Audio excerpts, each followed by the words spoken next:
Hello, I'm Julia Woning. I've written a book, PanPastel Workshop.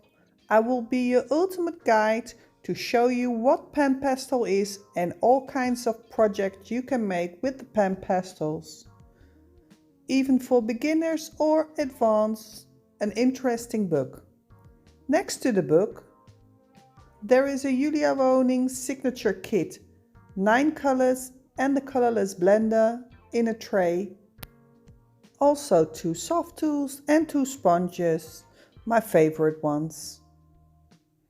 You can create beautiful art with the PanPastels.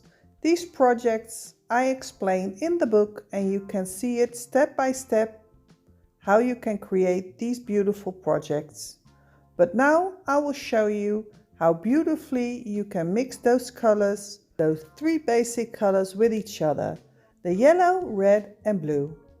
And try to create those secondary colors like orange, purple and greens.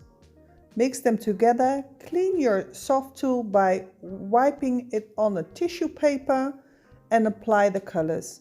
Now I'm mixing those colors with white. First the primary colors, the yellow, red and blue, and then I will create those mixing colors. I can lay down my tool with 2 colors, for example the red and the blue, and then some white to create a light purple.